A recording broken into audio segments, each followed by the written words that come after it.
Pessoal, na outra semana a gente trocou uma ideia do que é esse componente, falou um pouco da importância dele estar envolvido nisso e de como esse aspecto de usar tecnologia pode ajudar, colaborar, enfim, né?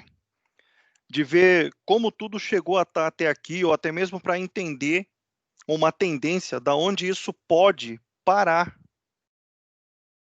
Então aí a gente passou algumas atividades que, como não dá tempo da gente contar toda a história da informática, ou pelo menos mostrar para você os homens importantes na história da informática, é claro que não vai dar tempo. O nosso curso é voltado bastante especificamente para alguns itens, não para estes.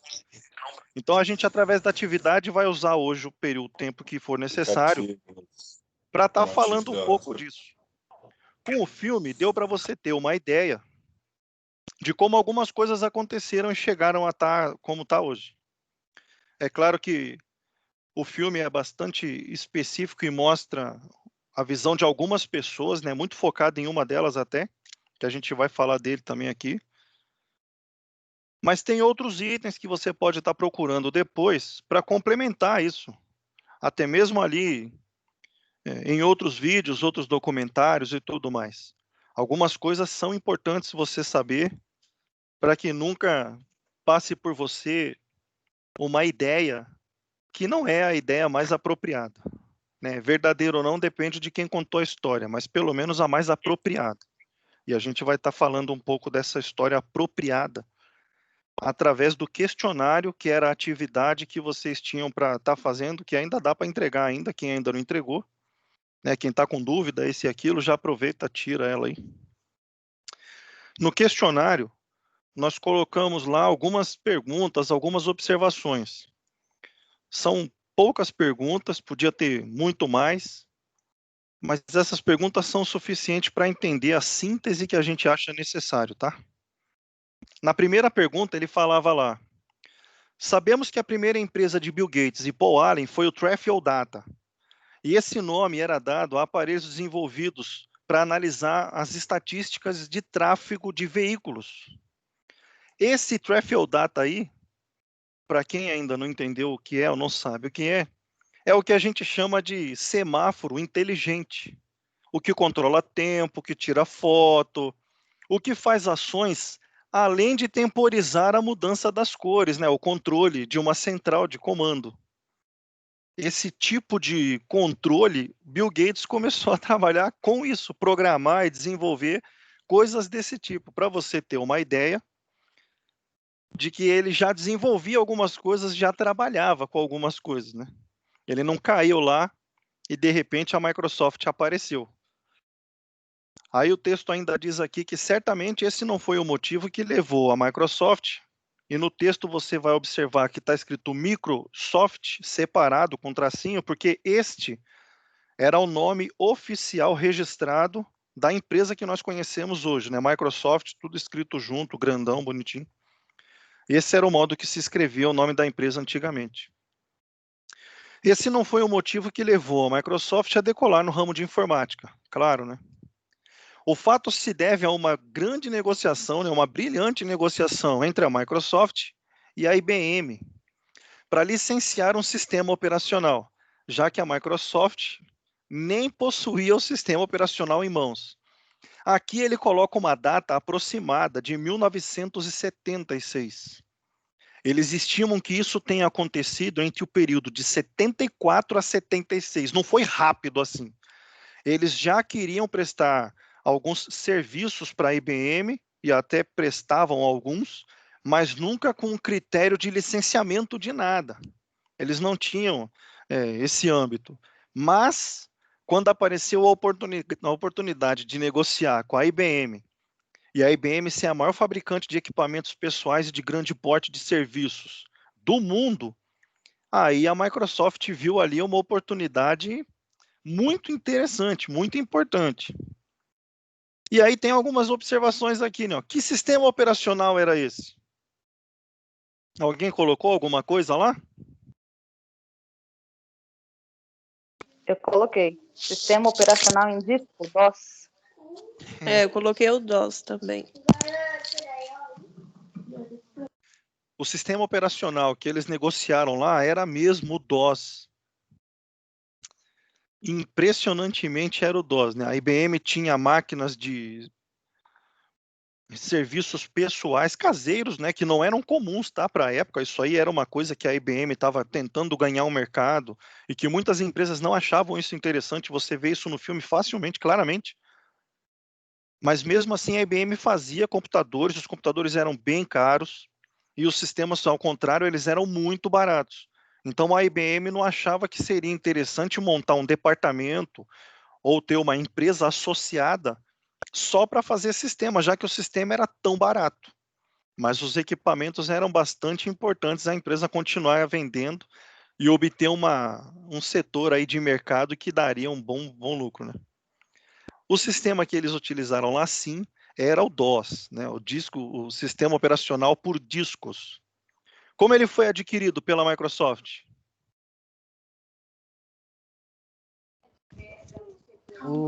Ele foi comprado. Comprou, e aí, quem? Como é que foi a compra? Foi comprado e fizeram a modificação. Fizeram bastante modificação.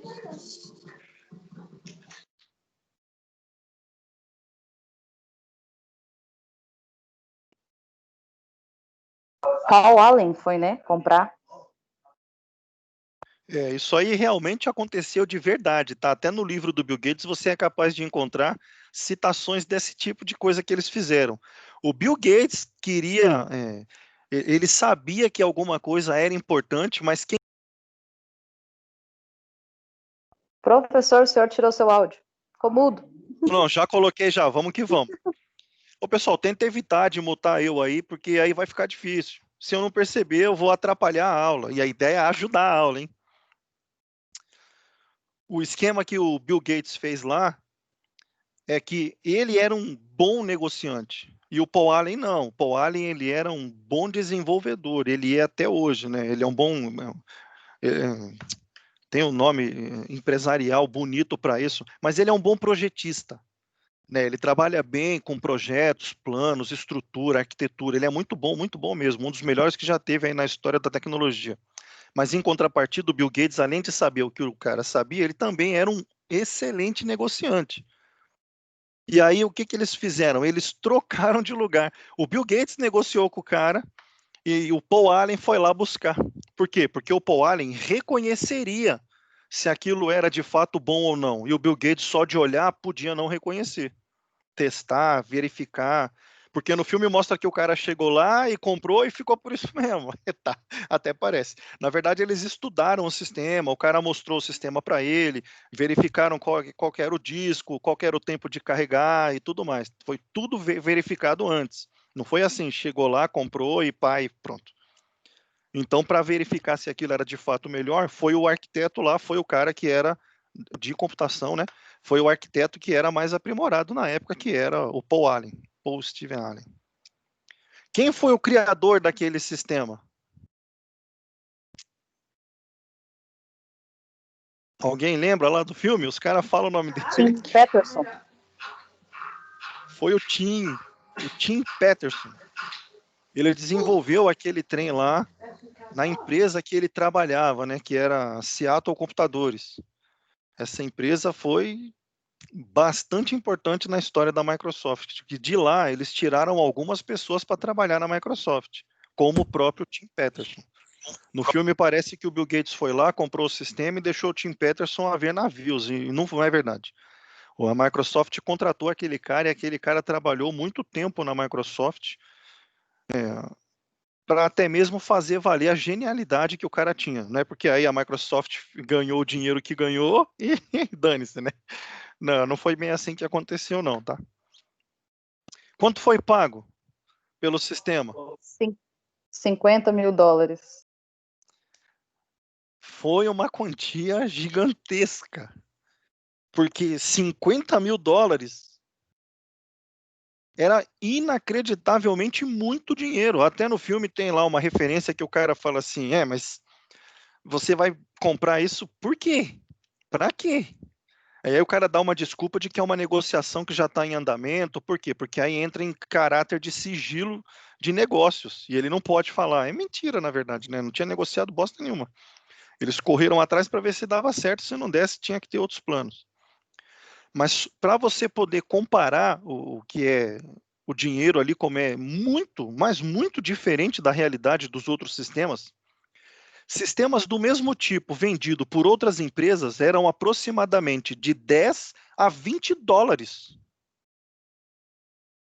Era muito diferente o valor que o cara deu. O cara, em vez de oferecer uma quantia normal por um sistema de um disquete normal, ou de alguns disquetes, ele ofereceu 50 mil dólares.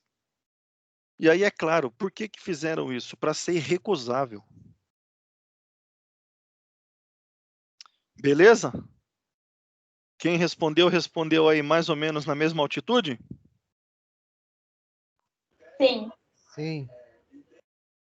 Sim, professor. Então, beleza, estamos indo bem.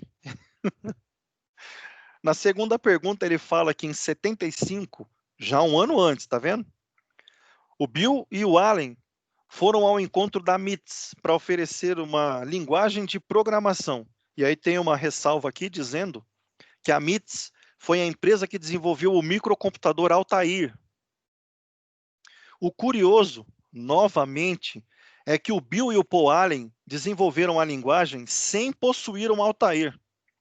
Olha a genialidade desses caras onde chegava. Quando eles fizeram as primeiras negociações com a IBM, eles não tinham o sistema e venderam para a IBM o que o sistema faria e como funcionaria, sem ter o sistema na mão. Fecharam com a IBM quanto custa, quanto tempo vai fazer, como é que as atualizações poderiam estar funcionando, tudo. Fecharam com a IBM. E eles não tinham um sistema.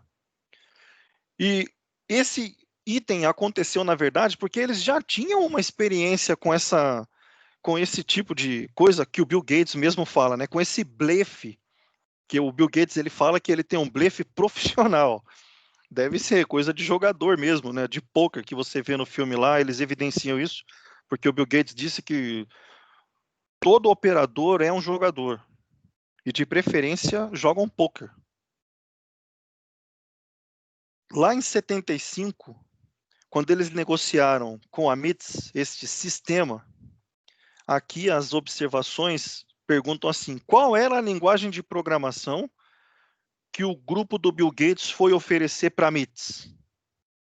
Qual que era? Era o simulador trade ou data, que era o telégrafo. Quem mais colocou alguma coisa aí?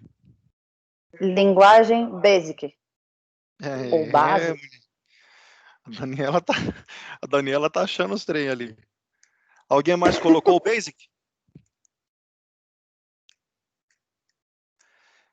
Por que ela era Eu tinha Basic? visto isso aí, professor, mas eu fiquei na dúvida. Era o Basic mesmo. A Eu referência fiquei na que eles dão dúvida. lá, a referência que eles dão, eles até falam. No filme, acho que eles falam lá tudo direitinho lá, o que estava acontecendo, como o Basic funcionava e tudo mais. Para quem é da área de tecnologia, só de olhar lá como aquilo estava funcionando, as fitas, né? Que aquelas fitas chamam DAT ou DAT, aquelas fitas brancas, aqueles rolos que eles estavam negociando.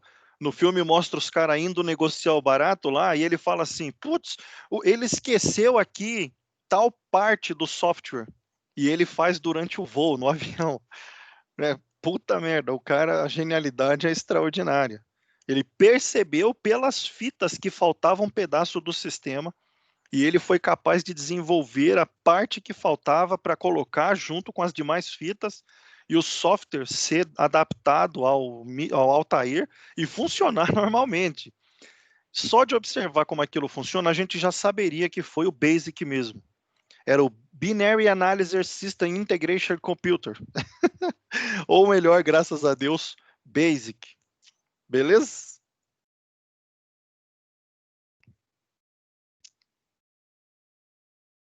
Aí ele pergunta quem era o presidente da MITS.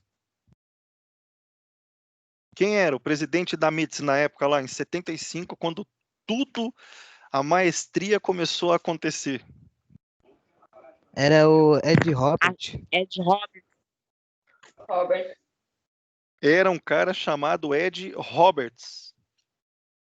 Por que que é importante a gente saber desse cara? Esse cara foi um dos primeiros em todo o ramo de tecnologia a desenvolver computadores pessoais. Estes Altairs que você ouve aí no filme, ou mostra no filme lá, aquelas caixas de ferro que só acendem luzes, né, quando não tem um sistema, de acordo com o Bill Gates, são bastante importantes. Foi tudo baseado no que um Altair conseguia fazer, que são os computadores que você vê hoje. Se aquele cara não fosse um cara visionário, né, se o Ed Roberts não tivesse feito o que ele fez, você absolutamente não teria computadores como você tem hoje. Porque foi por razão do Altair ser o que o Altair foi, que a IBM entrou no mercado de computadores pessoais. Ela viu que a MITS conseguiu colocar computadores em muitos setores, como os pessoais. As pessoas passaram a ter computadores em casa para fazer os trabalhos que fariam nas empresas. Então aí a IBM começou a observar esse departamento funcionar e funcionar muito bem e resolveu então também colocar computadores para esse tipo de trabalho, né? Para esse tipo de pessoas, como eles falam no filme, né? A ver que a gente é tudo extraterrestre mesmo. Aí aqui tem uma pergunta que é lasqueira mesmo. Ele fala que o Bill Gates deixou a faculdade nessa época. Qual era a faculdade e qual era o curso que o Bill Gates deixou na época em que ele conseguiu lá fazer as negociações darem certo? Era Universidade Harvard de e Harvard, curso de matemática e direito. medicina. Desculpa, professor. Medicina. Suelen, você colocou o quê, mulher? Não, eu pus medicina, porque minha luz está apagada e eu li errado mesmo, desculpa. Eu coloquei medicina e direito. Medicina e direito? O cara é bom mesmo, hein? Pessoal, o Bill Gates, para tristeza de vocês, o Bill Gates nunca entrou numa aula de medicina, tá? Quem fez medicina foram ali, acredito eu, realmente, porque de acordo com o que ele falou, eram os pais dele. O pai dele, eu acho que era médico engenheiro, uma coisa assim. Não foi matemática e direito? Absolutamente, Daniela, é exatamente isso, mulher. O cara Eita, tô fez gabaritando. matemática. E aquele curso de matemática que ele fez naquela época, como não existiam os cursos de computação, não existiam cursos de desenvolvimento de sistemas, né? Os cursos eram todos parte dentro da área de matemática. Lógica matemática para desenvolvimento de sistemas, processamento de dados dentro da área de matemática para desenvolver softwares. Então você tinha que fazer o curso de engenharia com matemática, lógica matemática e arquitetura para você poder fazer ciência da computação naquela época. Não tinha esse curso. Não tinha como. As faculdades elas se adaptaram a ter os cursos que eram ali voltados para o trabalho. Ninguém ia fazer um curso, pelo menos antigamente. Hoje tem muito curso flor, né, que não serve para nada. Mas antes era muito raro mesmo, ver uma faculdade investir, às vezes, em toda uma área e essa área não ter uma área de concentração específica. Você fala para o cara, seu curso é do quê? E o cara fala, é paisagismo. Caramba, de que área que é esse curso? O cara não sabe. É claro que hoje sabe, hoje, de acordo com os centros acadêmicos do mundo todo, não se pode mais criar cursos sem áreas de concentração. Não pode, porque virou palhaçada uma época e aí voltou, bateu o pé, quebrou tudo e voltou tudo. Mas naquela época não tinha bem esse negócio do jeito que é agora. Então, sim, Daniela, o cara fazia matemática. E o curso de matemática dele era um curso adaptado para outras áreas. Então, ele tinha direito dentro desse curso, que era para mexer com equipamentos tecnológicos, para mexer com recursos de processamentos de dados e coisas afim. E medicina, ou direito especificamente, ele não fez. No E o cara filme. ter deixado Harvard é demais. Hein? O cara é doido, rapaz. Mas ele errou? Ah, nunca. Até hoje não tem quem diga a pessoa que ele devia ter ficado lá e deixado o que ele Meu Deus do céu, o cara é excelente, não tem o que falar. Eu fiquei besta com o filme. É impressionante que vários dos homens da informática que você for estudar, não só da informática, tá? Vários dos homens importantes nas áreas comerciais, ou de produção, ou de serviço, vários mesmo, eles largaram as faculdades, cara. Isso quer dizer o quê? Que existiu uma época em que a faculdade te formaria. As faculdades hoje, elas te informam. É diferente. Antes, a formação da pessoa, de graduação, de bacharel, eles adaptavam o máximo possível o estudo para ser praticado. E aí, com o tempo, ele não era mais tão necessário ser praticado. Ele passou a ser teorizado. Muitas partes dos cursos passaram a ser teorizadas. E aí nasceu esse monte de curso que eu falei que foi uma boa bagunça. Mas não quer dizer que é uma zona, tá? Isso é só uma observação de como a evolução desses cursos aconteceram. E foi bom, porque hoje a gente tem toda uma escala alinhada e bonitinha, registrada, para tudo que vai acontecer no mundo acadêmico. E, consequentemente, se o mundo acadêmico está se transformando, é para atender o mundo social. É para atender o trabalho, as pessoas, as necessidades, as tecnologias, as tendências e tudo mais. Hoje a gente fala num cara, por exemplo, chamado cientista de dados. Se você voltasse lá em 1976, 75, quando a Microsoft começou, e falasse isso para o Bill Gates, você ia tomar um tapa bem dado. Porque eles nem sabiam como processar os dados. E hoje você fala do cientista de dados que pode trabalhar com qualquer uma das áreas.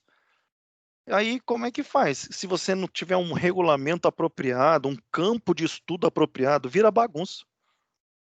Mas é a proposta social, é a oportunidade do grande negócio. Para você largar a escola, tem que ter uma perspectiva de resultado que você realmente tenha estudado, saiba o que está acontecendo, tenha o seu pezinho bem colocado no chão e saiba muito bem para onde vai o próximo passo. As primeiras coisas que eu falei aqui do Bill Gates é que ele era um exímio negociante. Quando ele largou a escola, ele absolutamente já tinha como certo os negócios que ele estava fazendo e como aquilo aconteceria. Tudo bem? Manda aí, Edivan. Oi, professor, boa noite. Opa! A gente vai chegar também no Mark Zuckerberg, criador do Facebook. Então, tá vendo? Ó, se você for pegar as pessoas, tem várias que começaram no mundo acadêmico por uma necessidade, e essa necessidade passou a não ser mais tão real quando aquilo que era o propósito dele entrar na faculdade para saber, ele já sabia. Daí o cara vai ficar na escola para quê? Para um diploma? Se esse diploma não tem, de fato, a necessidade de obter o resultado, que o resultado ele já teve, ele pode procurar esse diploma depois, mas a oportunidade que ele estava causando era só naquele momento. Não estou falando para você desistir da escola, absolutamente o contrário. Se a oportunidade você precisa ter o conhecimento para poder buscar, seja bem-vindo.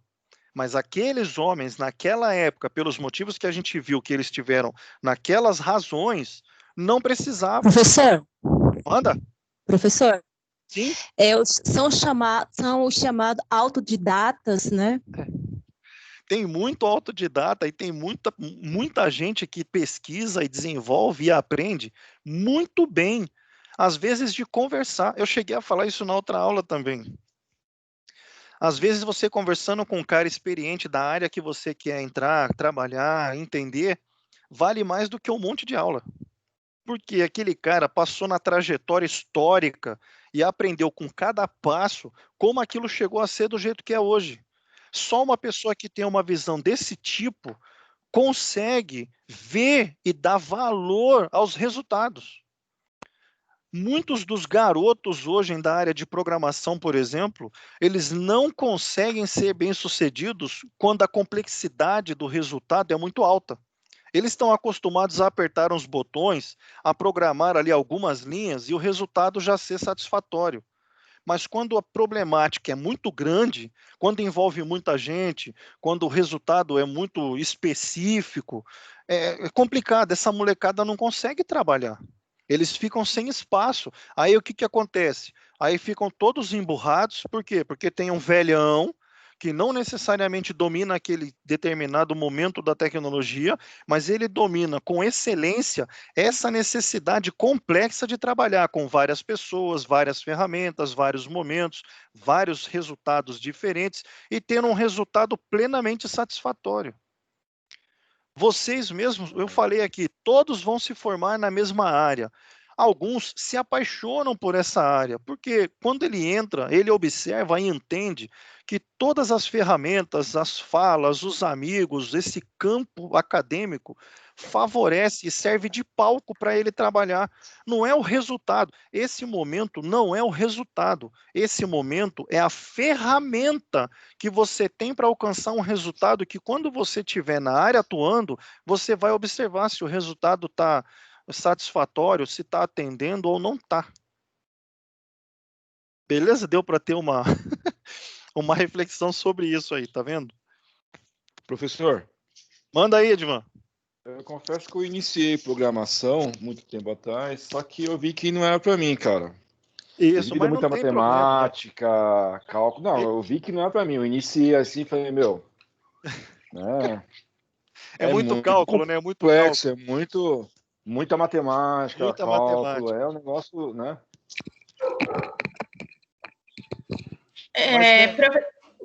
Sim, manda. Eu tenho um exemplo muito vívido. Eu cheguei a trabalhar com uma pessoa, ele era o analista de dados da empresa e ele era o único aqui na Latam, né, que a gente fala, aqui na América do Sul. E ele era extremamente inteligente, ele era autodidata, tanto que ele começou como no chão de fábrica, fez a faculdade de logística para poder pegar os cargos de analista, só que ele estava numa área totalmente diferente, porque ele manja muito. Só que o relacionamento interpessoal dele era bem complicado. Tanto que, assim, quem vendia os produtos dele, tipo, o trabalho dele era chefe dele. Ele dificilmente ia para as reuniões, ele fazia as coisas, mas quem vendia para a empresa, quem colocava lá, vamos conseguir verba, essas coisas, eram outras pessoas. Caramba, tá vendo? É o resultado, é aquilo que você está fazendo, fazer parte de você. Você não está, na verdade, o cara não acha que ele está indo atrás, ele só está crescendo. É complicado um trem desse, né? Se você levanta de manhã, vai trabalhar e reclama que tem que ir trabalhar, de fato, alguma coisa está acontecendo com você, que aquele momento que você está passando não é o que você gostaria de passar.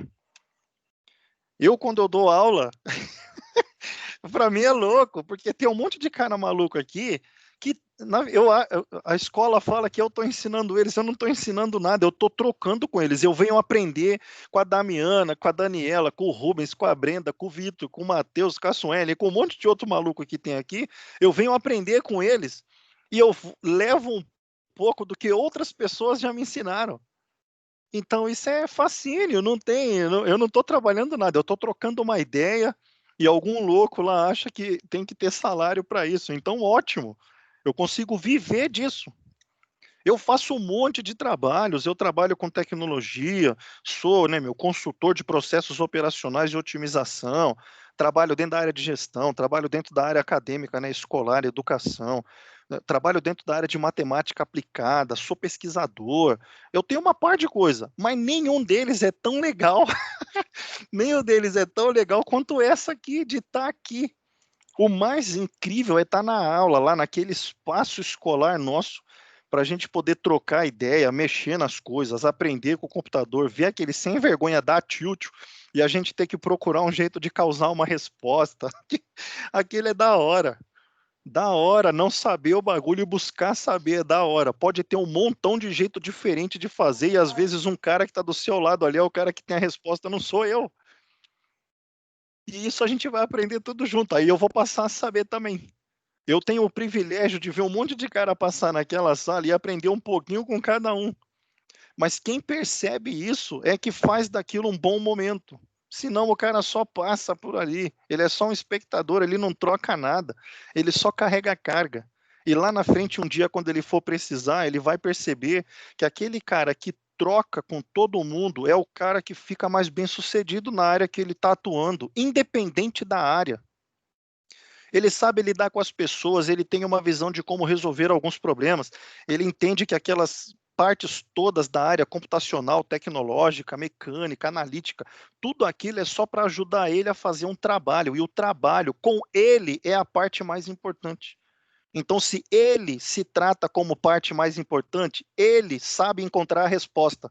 Com computador, sem computador, com 10 pessoas, com 2, com 5 horas ou com 10 minutos. É ele que tem que entender que ele é uma peça fundamental para resolver os problemas de tudo que acontece, de dentro para fora e de fora para dentro. Esse é o fantástico de você estudar. É o bem legal de você estudar.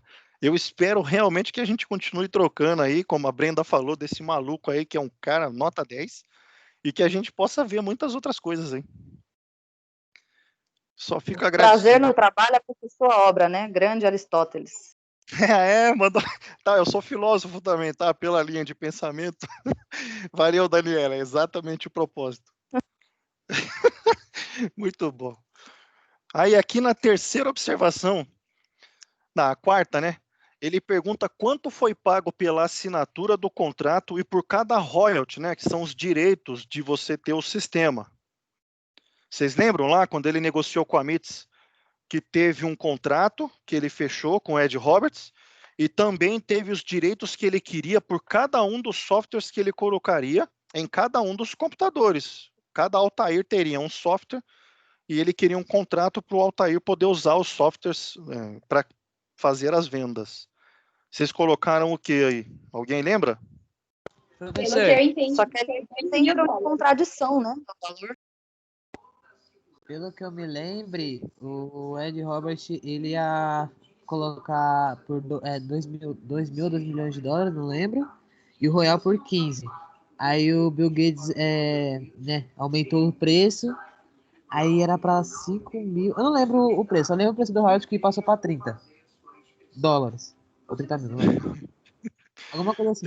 30 conto por cada sistema, e o contrato, alguém lembra aí? 4 mil dólares. 4 mil, exatamente. O que é incrível saber é que naquela época você não tinha direitos de propriedade para sistemas de software. Porque não era algo que eu podia levar. Era um disquete. E se eu te mostrasse 10 disquetes, cada um com um sistema, como é que você ia fazer? O direito de propriedade era, hoje, né? Ele é intelectual. Ele é um sistema que apresenta abstratamente, por código, uma representação de solução. Beleza. Mas naquela época não tinha, pô. Como é que eu ia fazer? Como é que ele ia negociar aquele barato com o cara e falar assim, o meu software é seu e beleza, você não pode mexer, eu vou te dar ele fechado, mas você pode vender com as suas máquinas aí sossegado, e aí se eu quiser vender para outras pessoas, eu posso. Igual o Excel, eu posso vender lá para a plataforma Android, posso vender para o Windows, posso colocar em outros dispositivos, é meu. E aí eu fecho parceria com quem quiser usar. Hoje você vê isso, mas naquela época, o curioso é que não existia contrato de nenhum tipo para registro de associação por software. Não é bem doido um negócio desse? Isso foi em 75. Um ano só depois, quando ele foi na IBM, já tinha. Por que já tinha? Porque as empresas começaram a fazer isso acontecer. Falaram assim, mas se algumas empresas estão indo lá nas desenvolvedoras de equipamentos para deixar o software, e aí eles mantêm o direito do software e a empresa pode vender o software com a máquina, eu também quero. Porque como é que funcionava antes? Eu faço o software. Aí eu vou lá no Rubão, que desenvolve o equipamento, e falo, Rubens, meu brother, acontece o seguinte, esse sistema custa 5 mil. Você quer? Aí o Rubens paga para mim 5 mil e ele pode usar do jeito que ele quiser, quantas cópias ele quiser, até o fim da vida dele, se ele quiser. E era muito ruim. Por quê? Porque o dinheiro era só naquele momento. Aí o Bill Gates, sem vergonha, ele desenvolveu o quê? Um estrategista, né, pleno. Ele fez um contrato para fechar a parceria e criou os royalties, que já existiam os direitos. E aí ele pediu 30 contos só para cada royalty, que isso aí não era nada. Um sistema, né, barato. Só que ele manteve na Microsoft os direitos do software, para ele continuar desenvolvendo, para ele continuar vendendo para quem ele quiser. Esse fato é impressionante. Você acha que isso nasceu de uma empresa ou de um grande estrategista de gestão e nasceu de um Zé Mané de informática que foi lá conversar com outro Zé Mané que não tem nada a ver e acabaram criando um prospecto impressionante. E foi sim, dos 4 mil do contrato e dos $30 cada royalty. Já dá uma grana ótima. Aí na terceira aqui a pergunta. Oi? E era por cópia, né? Os Por 30 cópia, dólares. 30 conto. Se ele vendesse lá 10 computadores, cada computador tinha uma cópia, então era 30 conto vezes 10 computadores. Sem fazer nada. Esse esquema é que começou a gerar uma fortuna para a Microsoft, porque a Altair fabricava pouco. Mas imagina um ano depois você falar com o cara que mais vende computadores no mundo. Eles vendiam aproximadamente 600 equipamentos por dia, na época da grande IBM, vendendo computadores pessoais. 600 computadores por dia eram finalizados à venda. Então, se o cara foi lá e fez um esquema para colocar, né, um ano depois, $40, $50, em uma semana ele já era um dos mais bem-sucedidos homens de negócios do setor dele. Então é muita coisa para você pensar. E aonde nasceu? Na cabeça desses amarelos malucos aí. Beleza? Aí na terceira ele fala que o primeiro mouse foi apresentado publicamente em 1968 por um cara chamado Doug Engelbart. Ou Engelbart, né? Eu sei lá o nome certo desse maluco. Ele foi pesquisador e desenvolvedor da Universidade de Stanford. A Stanford até hoje ainda é um polo tecnológico, tá? É uma das faculdades, é um dos setores aí de desenvolvimento tecnológico mais importantes do mundo. No entanto, muitas pessoas acreditam que o mouse e a interface gráfica sejam adventos de criadores de empresas muito respeitadas no ramo de tecnologia até os dias de hoje. No filme eles mostram essa empresa, né? Eles falam lá do uso do mouse que o Macintosh usaria e da onde ele veio, né? Mostra os caras ainda atrás, falando até que estava com uma bandeira de pirata. Aquilo é uma alusão, aquilo acho que o Oz imaginou uma coisa que não era bem verdade, mas enfim, no filme mostra isso, diferente do que mostram outras pessoas da mesma época, né? E aí ele pergunta que empresa é essa que no filme eles acreditam ser a responsável pela criação do mouse e da interface gráfica. A Xerox. A Xerox. Eles mostram lá fácil, claramente, que a Xerox tinha um desenvolvimento de integração da interface gráfica com o ponteiro. E o ponteiro foi até colocado como parte do computador utilizado para fazer entradas. E não é, ele nunca foi um periférico de entrada. Ele é só um apontador. Com ele você não entra nada, você aponta. Mas sim, o Vitor que falou, né? Mas sim, foi a Xerox. E a gente sabe, né, por estudos de vários documentos, que o Doug Engelbart, que é citado aqui, foi um dos homens que mudaram o aspecto tecnológico da humanidade.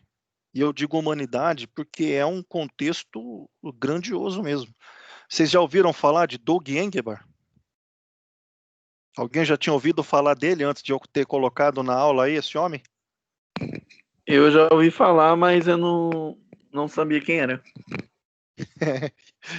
A gente hoje conhece a NASA e o projeto de pesquisa espacial que movimenta o mundo, aí chegou a fazer o mundo até ser tensionado, né, na corrida espacial, né, da Rússia, né, da União das Repúblicas Socialistas Soviéticas com os Estados Unidos. Existia aquele negócio todo, e piriri pororó.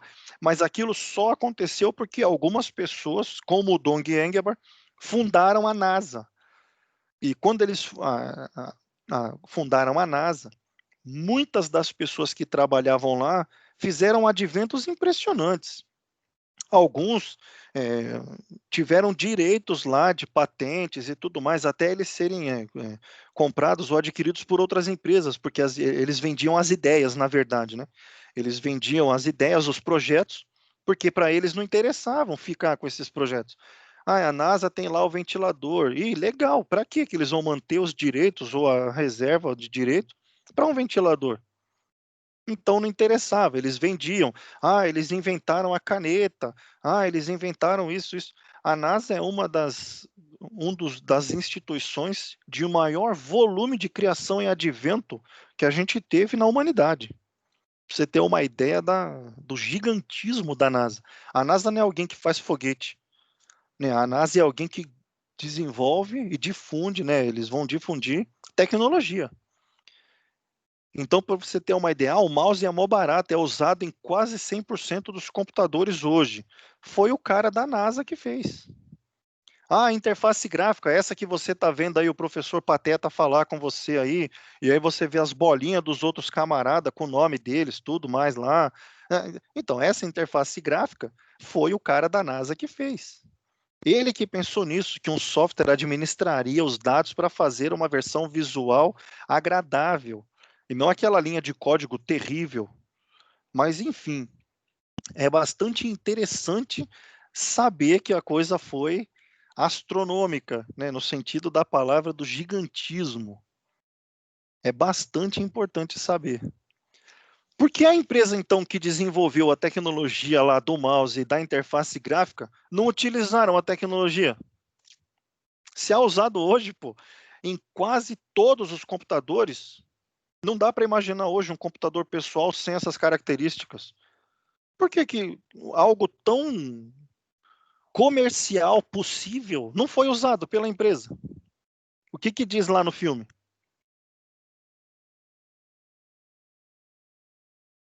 Ninguém?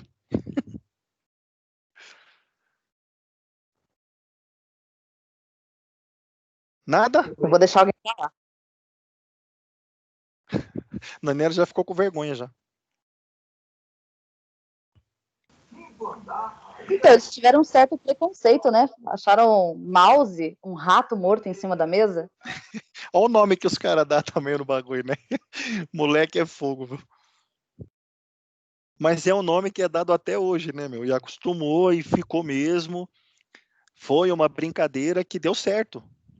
Acho que o cara não imaginaria que aquilo ficaria para tudo. Assim, Mas, depois professor, em alguém uma chama pesquisa de outra que coisa. até coloquei grifado lá na atividade, no trabalho, que também por conta do preço, né? Eles não conseguiram manter esse valor muito caro. Muito caro. Eu falei, os computadores no começo, eles eram muito caros. E alguns que viriam com um aspecto tecnológico superior, né, como o Macintosh, que é aí. A Apple até hoje tem essa mesma referência. Quando você fala em equipamento Apple, você sabe que o bicho é caro. Porque eles vão colocar tudo que eles acreditam ser o melhor. E aí, se você vai acreditar nesse mesmo critério, você vai pagar por isso. Então, É o fruto proibido. É proibido mesmo, então que caro. é o fruto mesmo. Mas sim, é exatamente isso. As empresas na época, pelo valor, pelo aspecto de popularizar alguma coisa, eles acharam que não seriam adequados os termos usados, os valores usados, as pessoas envolvidas. Então aí as empresas deixaram mesmo isso para lá. E aí ele pergunta logo na sequência aqui, ó, como foi que a Apple e a Microsoft tiveram acesso à tecnologia do mouse e da interface gráfica? O que mostra no filme para nós lá? Que eu me lembre, a Apple ela simplesmente foi lá na Xerox e pediu para eles mostrarem como funciona. Bicharado sem vergonha, né? E a Microsoft, como é que foi? Fez a mesma coisa, né? Foi lá na Apple. Exatamente, que nem a Adriana falou aí. Lá no filme, mostra a visão da Apple, tá? Então, tome bastante atento a isso aí. Mostra a Apple indo até a Xerox, por quê? Porque a Xerox ela participava de eventos que demonstrava o que os seus núcleos de pesquisa estavam desenvolvendo, né? Os seus PDs, né? Então, o que eles estavam desenvolvendo, né, os processos e os desenvolvimentos, eles apresentavam para as pessoas poderem ver como é que é e tudo mais. E muitas empresas participam disso, e isso é comum até hoje, né? Nas feiras de videogame mesmo você vê isso. As empresas mostram lá os jogos, mostram para que console ou para que equipamento é, as pessoas vão lá só conhecer. Não é nada diferente do que a gente tem hoje, aquela época de você mostrar ali os recursos. E a Apple conheceu então esses recursos assim. Como a Xerox não tinha a intenção de usar equipamentos dela para aplicar aquela tecnologia, a Apple então fechou lá um negócio com eles e ela passou a ter os recursos. Né? Isso o Oz apresenta no filme e é mesmo como a Apple acabou tendo acesso a essa tecnologia. Mas não é assim que o pessoal da Microsoft fala que conseguiu essa tecnologia. No filme, na versão da Apple, foi. Por quê? Porque eles não viam o que o pessoal da Microsoft fazia. Lembra disso? A Microsoft trabalhava para a Apple na época. Eles faziam as planilhas eletrônicas, os VisiCalcs. Mas eles não sabiam o que a Microsoft fazia. Ninguém ia de uma empresa para outra para ficar olhando. É bobo, é? Então, eles só sabiam que a Microsoft tinha visto aquela tecnologia lá e eles queriam trabalhar com aquela tecnologia, porque eles já tinham alguns aplicativos usados em áreas comerciais muito fortes e eles queriam melhorar essas áreas. Para a Microsoft, o que eles apresentam, como eles conseguiram essa tecnologia é diferente. Eles dizem que conseguiram essa tecnologia com o próprio pessoal que era lá do Doug Engelbart, que foi o cara que criou isso. Porque o pessoal da Xerox não mostra no filme como eles conseguiram acesso a essa tecnologia. E, na verdade, eles conseguiram essa tecnologia, aprender sobre isso, desenvolver isso, melhorar isso, com o próprio Doug Engelbart. O Doug ele apresentou isso lá em Stanford e muitas pessoas de muitas escolas estavam lá, porque eram as feiras de ciência. Né, as feiras de computação, equipamento e o caramba. Não era esse nome, mas eram essas feiras de ciência. E o pessoal da Xerox viu, leu, achou legal e foi desenvolver então esse recurso lá na Xerox para eles. Mas desenvolvendo isso não tinha para onde aplicar. Então a Apple conseguiu esse acesso lá. E a Microsoft também conseguiu direto com o pessoal lá do Doug Engelbart, né, os fundadores da NASA. Isso é apresentado pelo Bill Gates, diferente do que é apresentado pelo Steve Woz, tá? Mas no filme Tem uma mostra parte assim, lá do filme que ele fala, né? Fala pro Steve que eles foram lá primeiro, né? exatamente. O Bill Gates está brigando lá com o Jobs e o Jobs fala Isso, que ele roubou aquilo. que E aí eles é foram muito lá ruim, porque o primeiro. Bill Gates responde para ele: desculpa, nós vimos primeiro. Sim, É, na verdade eles viram primeiro, mas como eles já tinham vários momentos de trabalho com a empresa, eles ainda não tinham os próprios departamentos de desenvolvimento. Eles só eram trabalhos que eles desenvolviam por contrato. Tal empresa precisa de tal coisa, eles fazem e vão lá entregar. Era assim que eles trabalhavam. Não é como a Microsoft trabalha hoje, desenvolvendo tecnologia, desenvolvendo sistemas, processos, redes neurais, por exemplo. Isso não vende. Uma pessoa não vai lá e fala para o Bill Gates: ô maluco, vende aí para mim 2 sistemas de rede neural, por favor. Não existe isso. É um núcleo de tecnologia que eles têm desenvolvimento para vender ou associar a outros serviços para outras empresas de grande porte. Mas isso acontece agora. Naquele momento não tinha isso.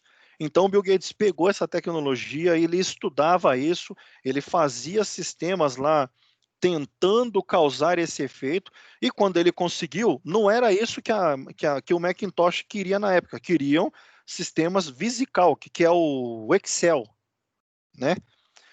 Para você ter uma ideia, o sistema Excel, quando ele foi associado à Apple, ao Macintosh, o Macintosh passou a vender quase 30% mais equipamentos, só por causa do Excel. Então você vê como a Microsoft tinha interesse em vender aplicativo para eles, mas não o mesmo interesse em desenvolver aquilo de outra forma, porque da forma que era vendido, era como os profissionais da área, né, de contabilidade, estatística, matemática, era como eles queriam usar. Só foi melhorado depois. Por quê? Porque o próprio presidente da Apple, que era lá o Jobs, que era o malucão lá, ele queria colocar o sistema gráfico mais interessante. Ele já tinha estudado o sistema gráfico para outras formas. E aí a Microsoft viu a oportunidade. E aí ela queria trabalhar e melhorar aquilo. E melhorando aquilo, claro, ela não é besta, ela tinha os direitos dela. Lembra disso? Lembra do contrato? Que ela mantinha os direitos de sistema?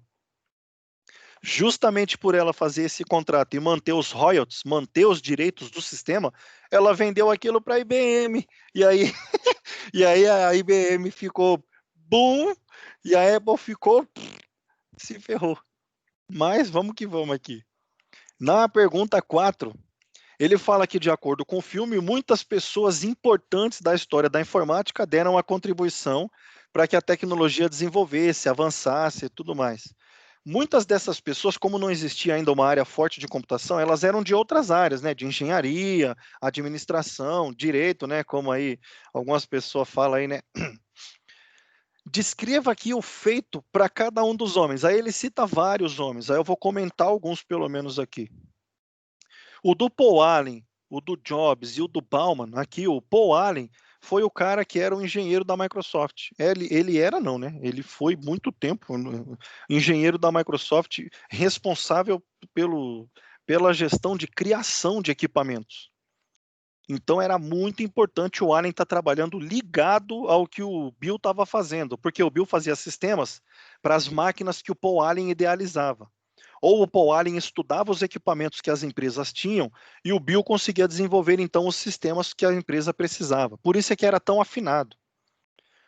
O Steve Jobs, né, o Stephen Paul Jobs, a gente sabe que foi o cara mais maluco que já teve na área de gestão, acho que da história, mas foi também um cara inacreditavelmente bem-sucedido e visionário naquilo que seria excelência em trabalho de tecnologia. Ele criou um método de você observar que tudo que pode ser feito tem que ser feito do melhor modo possível. Não é, acredite, não é o que as empresas fazem normalmente.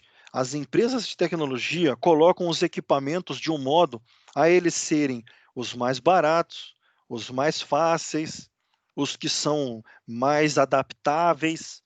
E o Jobs, ele tinha uma visão muito diferente. Ele falava que se a pessoa comprasse um equipamento, ela queria excelência.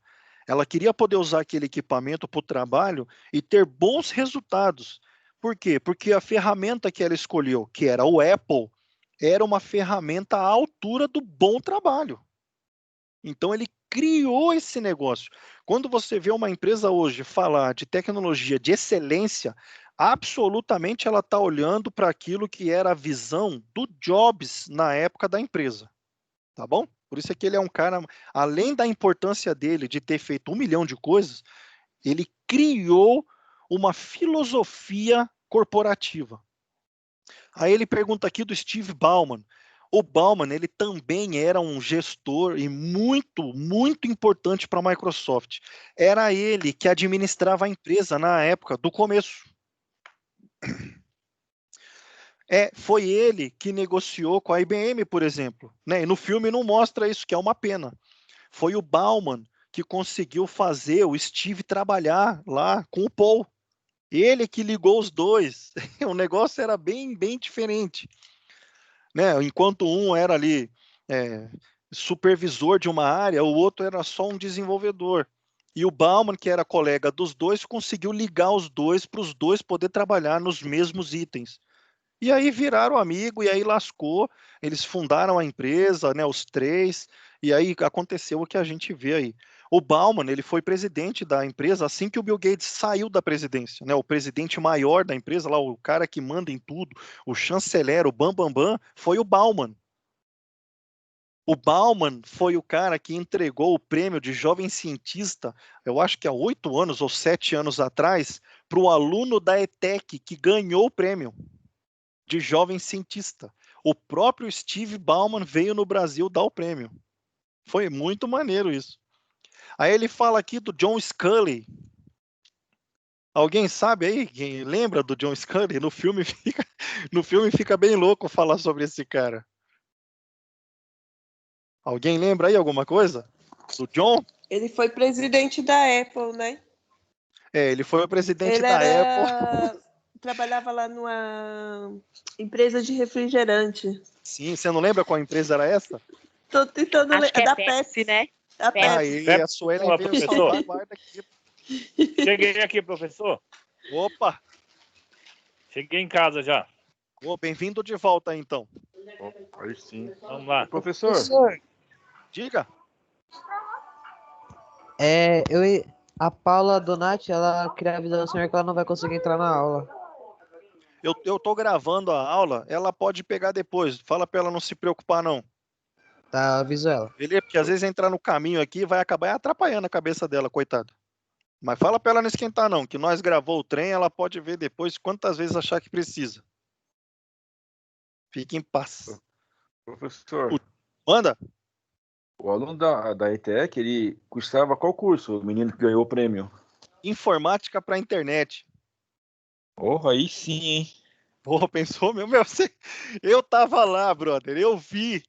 Ninguém Caramba. sabia que o cara tava lá para entregar o prêmio. Ninguém. Só a direção, a superintendência sabia. Nenhum professor, nada. A gente tava no evento, o evento sempre foi mesmo bem fraquinho. Eles montam um palco lá mais ou menos, põem umas mesinhas, os negócios. É um mó burburinho lá o negócio, gente para tudo quanto é lado passando para ver os desenvolvimentos das escolas. E aí eles anunciaram lá, fulano ganhou não sei o quê. Fulano não sei do quê.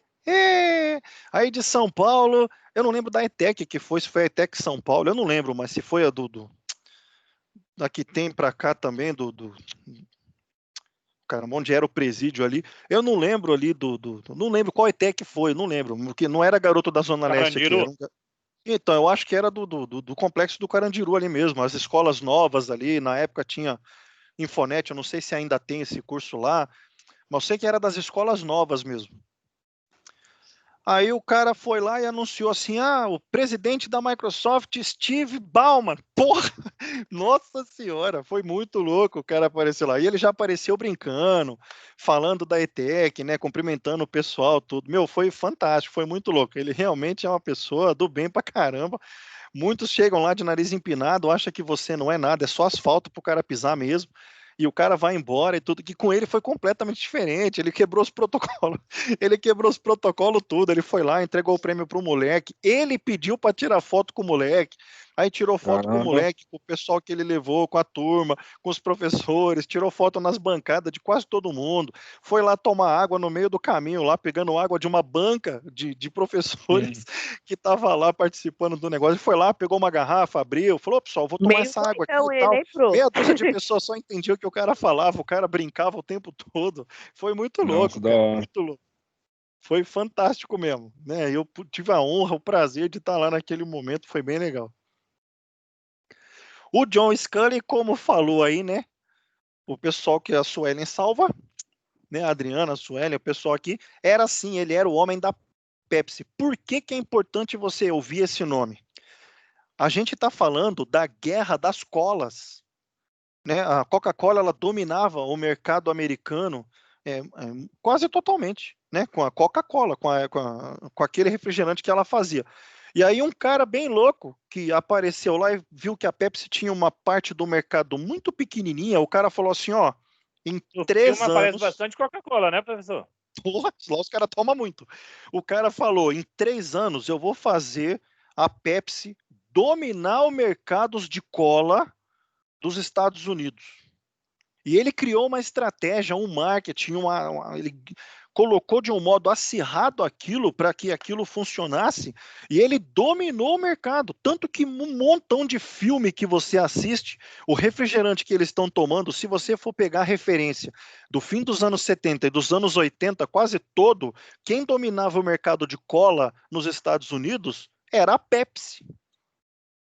Vários artistas muito famosos aí, Madonna, Michael Jackson e muitos outros, defendiam e faziam as propagandas para a Pepsi. Então isso popularizou a Pepsi gigantescamente.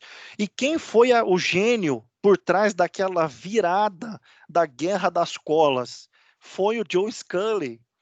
E aí, assim que aquilo se consolidou, assim que a Pepsi tinha um mercado, o John Scully ele já disse que ele tinha feito o papel dele e que ele podia ir para outros ares. Mas o Jobs não pensou duas vezes e foi pessoalmente lá na sede da Pepsi convidar ele a ser diretor da empresa Apple, que era já uma empresa conceituada na tecnologia, né? E aí ele falou a frase que no filme fica muito bom. Você quer fazer história ou quer vender água com açúcar o resto da sua vida? E isso foi o que verdadeiramente, de acordo com as pessoas que estavam lá, o Steve Jobs falou para ele. É legal saber uma coisa dessa, né? A Guerra das Colas. Tem até documentário, e acho que na Netflix ainda tem. O Ed Roberts, a gente viu que era o cara da MITS. O Bill Gates, a gente também viu aí, notável, né? Uma das mentes mais impressionantes que a gente pode ter para estudar, para entender como as pessoas são o que são, né? Sem subestimar ou fazer careta. Ele é uma das primeiras pessoas que diz que se você se surpreende com os olhos, não vai colocar o coração. É foda, é impressionante. O cara fala uns bagulho, escreve algumas coisas que são impressionantes. Na Netflix também tem o jeito, né, tem um documentário do Bill Gates que mostra o que ele faz depois da Microsoft. Quem puder, dá uma olhada em qualquer um dos episódios, né? Eu acho que é uma temporada só, graças a Deus, que é só para ter uma ideia de como aquele cara pensa, como ele reage, como ele vê as coisas. E é inacreditavelmente os passos do cara para onde vai, o que ele tem que fazer, é impressionante mesmo. Dá para entender por que é a Microsoft. Como é que chama, professor, o documentário da Netflix? Eu não lembro, não. Deixa eu ver aqui se eu acho aqui. Bill Gates. Netflix. Deixa eu ver se mostra aqui. O Código Bill Gates é o nome da série. O Código Bill Gates, tá bom? Qualquer episódio que você vê realmente impressiona o modo arquiteto estratégico e o modo assim, claro, de ver e organizar as coisas que esse cara faz. É impressionante. Ele é todo maluco. Mas quando você observa pelo ponto de vista estratégico, o cara é um gênio, bicho. O Jobs era impressionantemente igual. Só que cada um tinha o seu Quando ele vai vender um negócio momento. que não tem, né, professor? Oi? Ele foi vender um projeto que ele nem tinha na mão, né? 2 vezes. O cara criou um sistema para um computador que ele nunca mexeu e depois ele visualizou uma negociação com o software que ele falava como o software ia funcionar e ele não tinha o software. Foi fala vender. sério. O cara é maluco. O cara é louco. É como eu falar para você aqui, ó, eu vou inventar um carro. O motor do carro vai ser assim, assim, assim, assim e assim. O modo que esse carro vai funcionar vai ser assim. Então é impressionante. E depois eu te mostrar esse carro de fato. É muito interessante, professor. É impressionante. Tem que entender incrivelmente muito daquilo que está fazendo para conseguir colocar sua palavra em um negócio de bilhões de dólares se você nem tem ainda o que você está negociando. Realmente é uma coisa assustadora. Aí aqui ele pergunta também, né, na 4, sobre o Steve Wozniak. Esse cara, ele participou lá da Dança dos Famosos lá dos Estados Unidos. Ele é um cara bem brincalhão, bem, né, bem descolado, né, se é o que a gente pode falar dele. E ele era um engenheiro responsável da Apple. Do mesmo jeito que o Paul era da Microsoft, o Woz, ele era da Apple. E ele era a chave fundamental. Foi ele que projetou, para você ter uma ideia, o primeiro Apple. Então era um cara inacreditável também. E aí ele fala do Tim Peterson, que era o programador do KDOS, né, o disco lá, o sistema operacional por disco rápido, que era da Seattle Computadores e depois foi trabalhar para a Microsoft lá do lado do tio Bill e ficou riquíssimo. Na pergunta 5, ele fala que lá no meio da década de 70, depois do Jobs e o Woz deixar o desenvolvimento das Blue Box, eles tiveram sucesso numa feira da Califórnia, que eram as Homebrews, onde as pessoas que eram interessadas por computadores apresentavam os projetos.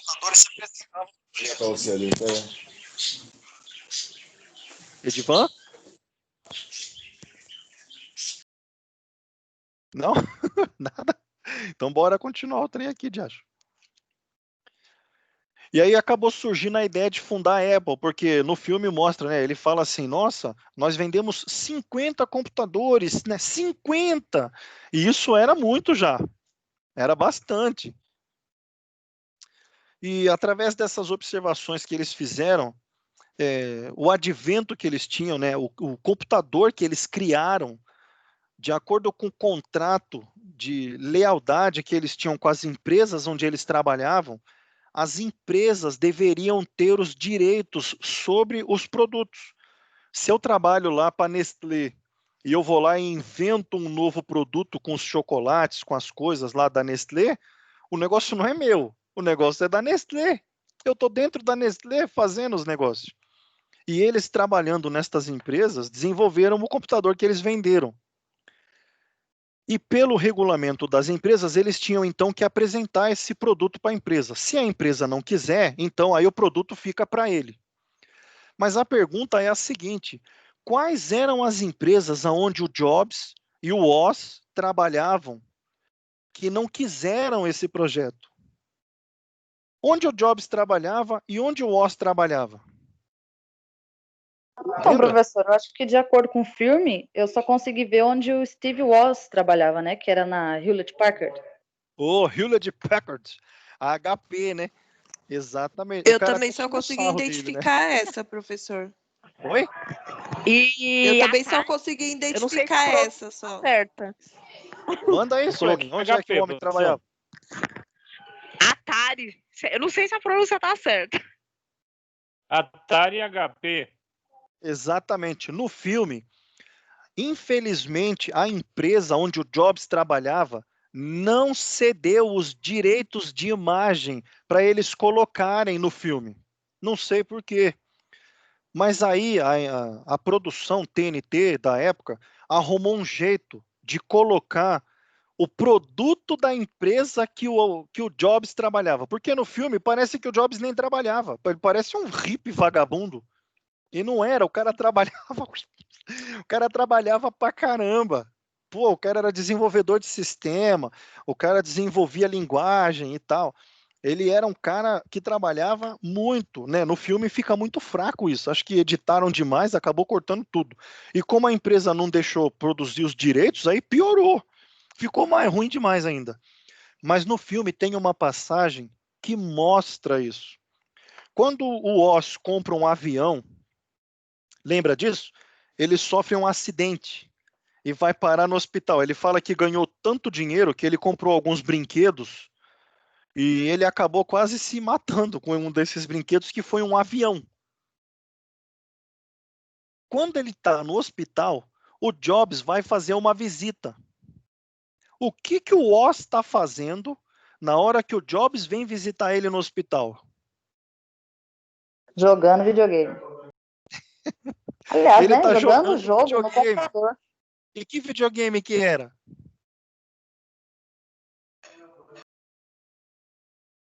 Eita, O Atari. Ele Atari. tá Um jogando Atari. o Atari da Suelen. É exatamente isso. Eles arrumaram um jeito de colocar no filme qual era a empresa que os dois trabalhavam.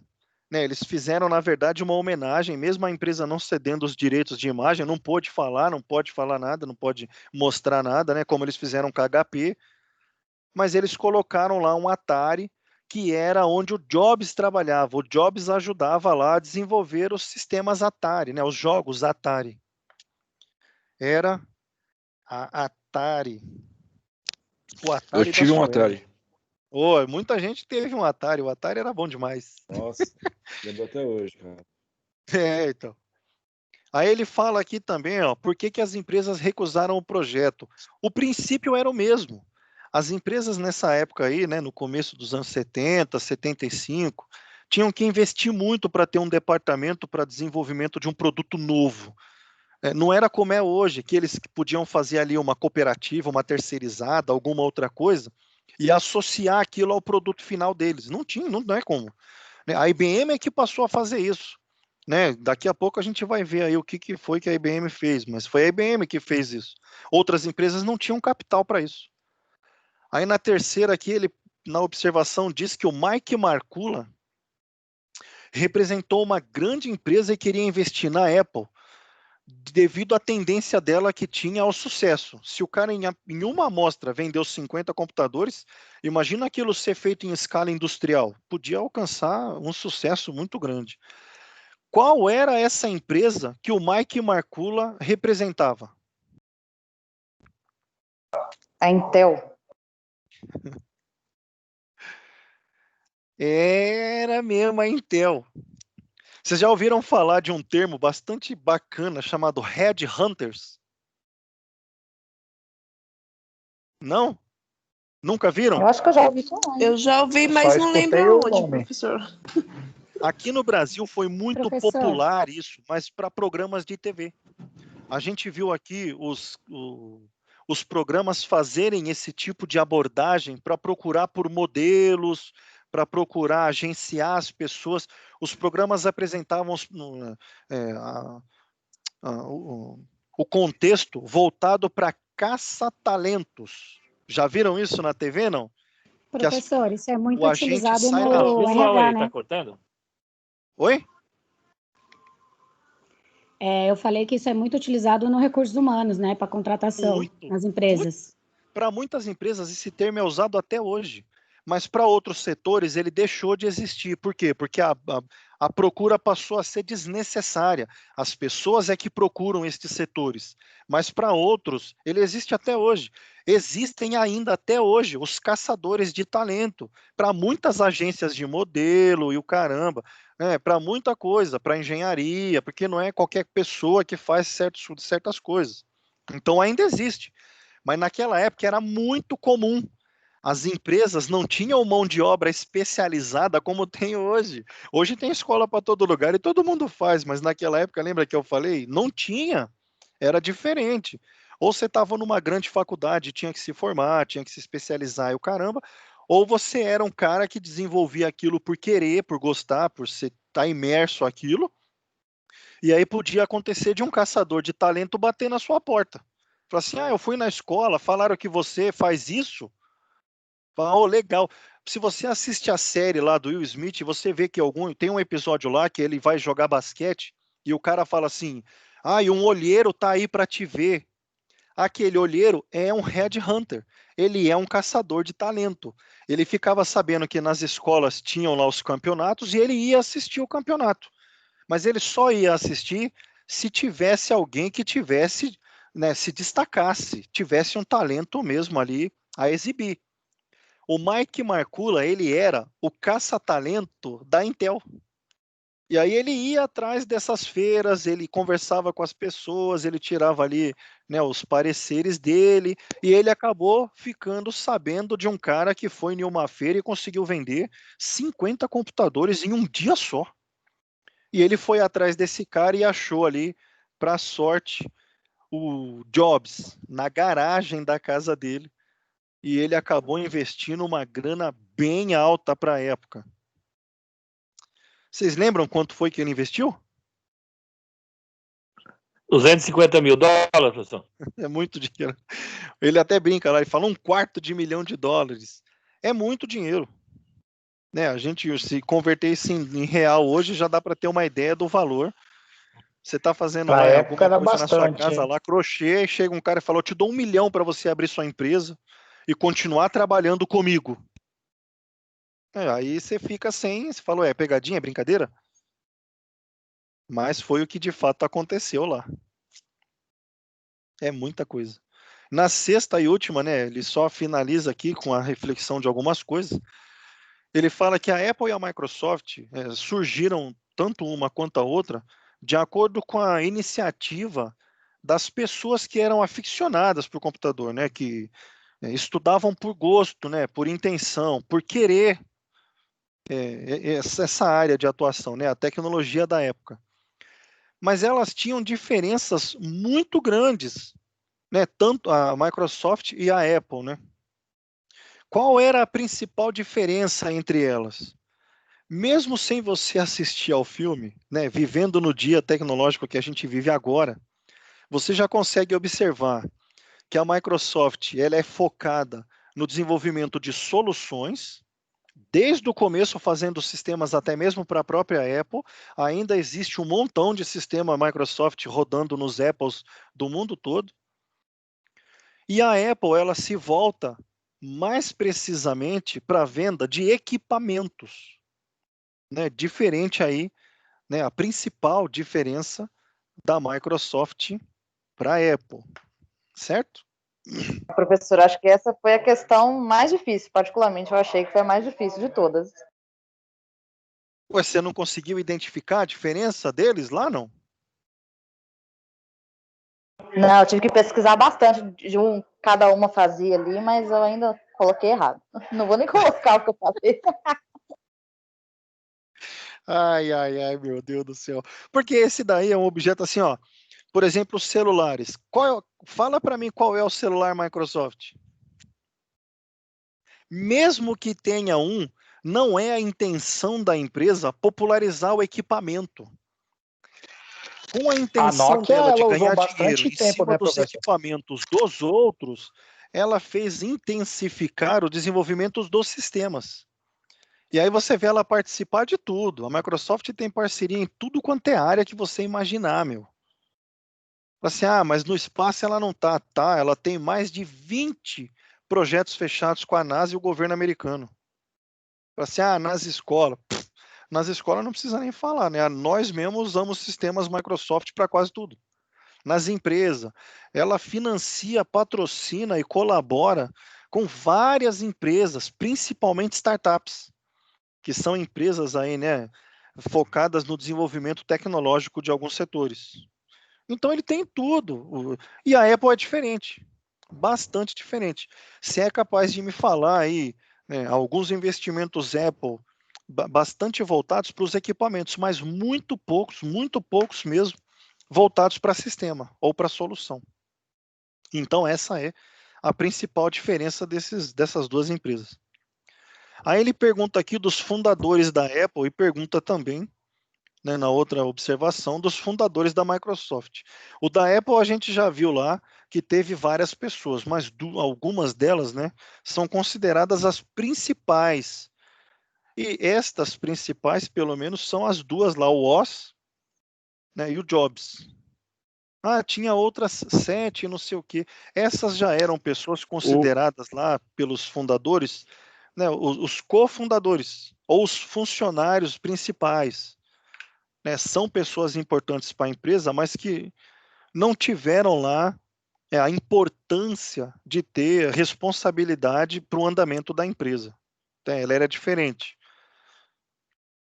E para a Microsoft foi o mesmo critério. Também já existiam outras pessoas. Você vê que tem um cara lá, no filme mostra um cara brincando lá, fazendo o jogo 21. Lembra disso? E ele toma uma bronca. O cara fala assim, você está aqui há poucos dias, né? Acho que há 2 dias. E já está fazendo o 21. Vai trabalhar, meu. Né? Ele já toma uma bronca. Mas o Bauman, né, que é o cara lá, o presidente, depois que o Bill saiu. O Bauman, o William Henry Gates, né, o Bill Gates, e o Stephen Paul Allen lá, que é o Paul Allen mesmo, eles são os 3 fundadores, né, são os responsáveis maiores lá da Microsoft. Tem outros itens que a gente podia estar falando? Puxa vida, tem um monte de outros itens. Pegar os homens mais importantes da história, né, o Olerite, por exemplo. Né, por que você chama de Olerite o papel que mostra o seu pagamento? Porque um cara criou um sistema de cartões que conseguia calcular, através de um processo computadorizado, quanto a pessoa ganharia por mês trabalhando na empresa dele. E ele popularizou isso nas outras empresas e depois para todas as empresas que tinham lá no mundo, né, que eram empresas tecnologicamente importantes, como ele falava para vender o produto dele, e aí passou o mundo a chamar aquele papelzinho de Olerite, por causa do Hermann Hollerith. Isso é para você ter uma ideia. E vários outros homens, vários outros filmes, vários outros momentos, em vários outros locais bibliográficos, né? Você consegue achar fatores bastante importantes. Pode ser que a gente volte a tomar alguma coisa aí, né, nesse sentido, para focar um pouco na área, né? O que alguém fez de importante para a área de segurança, por exemplo. Então, a gente pode ser que volte para observar estes aspectos em um futuro não muito distante aí. Mas, por momento, né, por hora, eu acredito que isso seja o suficiente para a gente estar entendendo como que aquilo chegou até agora. A história real dos computadores, que a gente começa a estudar lá em 1640, não é a necessidade que a gente tem nesse curso, pelo menos, de saber. Mas saber como que aquilo virou a área tecnológica computacional, que me é ferramenta para trabalhar agora, é importante, bastante importante. A gente não pode esquecer que a gente é profissional hoje porque alguém foi antes de mim. Manda aí, chefe. O Jobs faleceu, né? Foi uma morte tão repentina assim, faleceu, acho que em 2011. Foi tão assim, de repente, a ele morte ficou dele. bastante doente, se afastou, melhorou, voltou, mas a debilitação foi muito grande, né? O pâncreas, outros lugares também apresentaram tumores, enfim. E aí ele não resistiu, não conseguiu. Uma das coisas mais impressionantes que existe para você estar olhando, como a história é inacreditável, como ela é contada pelos agentes que causam a história, é uma entrevista. No YouTube deve ter isso, se você escrever lá, entrevista Bill Gates com Steve Jobs. Eles deram uma entrevista juntos para um canal de TV. E eles contam ali como as coisas foram e tal. O Bill Gates chegou a dizer uma vez, né, numa entrevista que ele deu, eu não sei se também acha no YouTube isso, ele disse que um dos maiores homens que ele conheceu foi o Steve Jobs, meu. E isso já mostra, né, respeito. É fogo, bicho. Ele falou assim que ele sabia se o que ele estava fazendo era certo, se o Jobs se preocupasse com aquilo. Se o que ele fizesse, o Jobs nem ligasse, não comentasse, não quisesse ver, então não era importante. Olha como o cara era, como eles se enxergavam, né? O negócio era bruto ali. Mas enfim, pessoal, eu acho que aqui nós chegamos até onde queríamos. Quem ainda não entregou pode estar fazendo, pode entregar, não tem problema. Se alguém entregou, fala assim, aí caramba, eu coloquei os negócios lá que foge um pouco, né, da visão que a gente teve aqui e tudo. Pode ir lá, mandar outro, não tem problema nenhum, porque não é o papel que mostra que você passou por aqui, é o que você faz que mostra que você passou por aqui, tá bom? Então você pode me mandar 10 atividades, cada uma com uma observação diferente, eu vou olhar todas e vou tirar o contexto de avaliação de todas. Pode ficar despreocupado quanto a isso. Beleza? Beleza, professor? Beleza, professor. Professor. E aí? Eu nunca esqueço quando o Bill Gates, cara, lançou aquele primeiro Xbox, cara, em meados de 2001, mais ou menos. Foi uma coisa tão assim... Cara, foi uma coisa tão tremenda, assim, sabe? Ele chegando assim, apresentando o Xbox, o primeiro, assim, sabe, cara? Não. O cara é brabo, pô. A Amanda tá perguntando se tem aula amanhã. Também não sei, viu, meu? Quem é que vai dar aula de amanhã? O coordenador é que acaba falando. Hoje, antes de você ir embora aí nas 11 horas, ou melhor, antes de você desligar o equipamento, que embora você já foi, né? O Rubens também já chegou em casa. Você já manda lá para ele lá.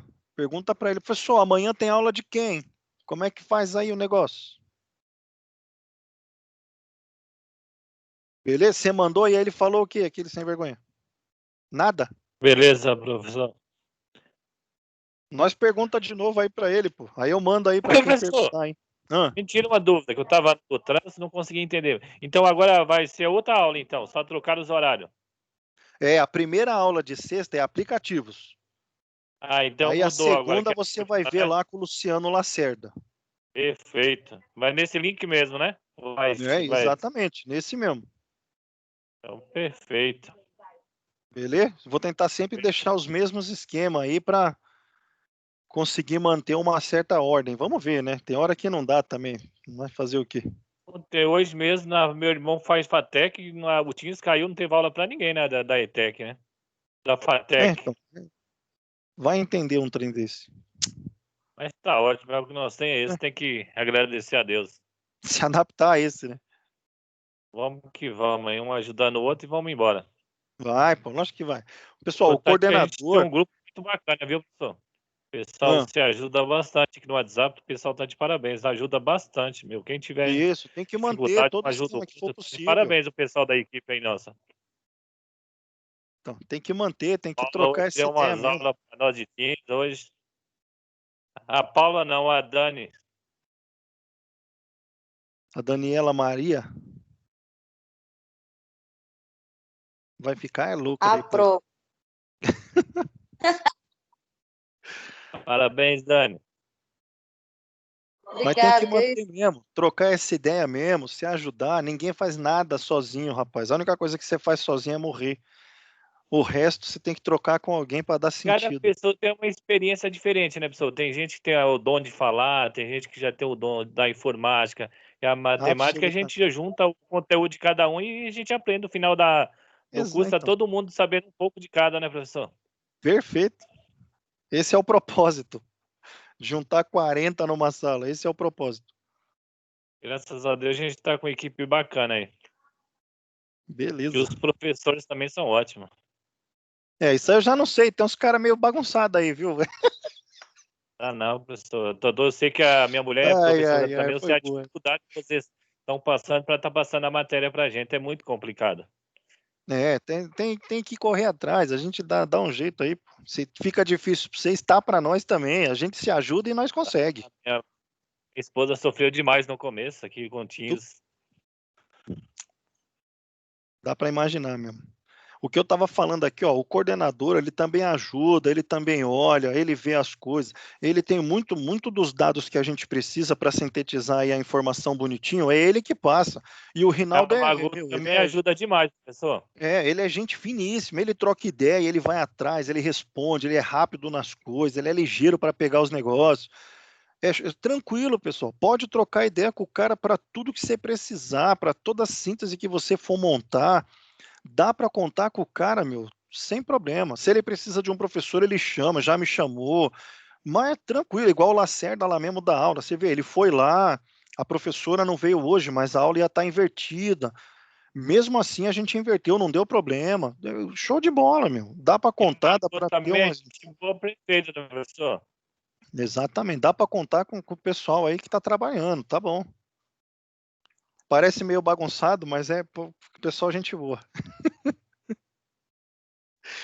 Beleza, então, pessoal, fechamos aqui? Dá uma pausa para um cafezinho, que depois tem mais um pouco, né? Beleza. Beleza, então? Até mais. Até a próxima aula aí. Boa noite, professor. Até mais. Boa noite, professor. Até a próxima. Boa noite, bom final de semana aí. Boa noite, professor. Igualmente aí. Boa noite, Boa noite, professor. semana.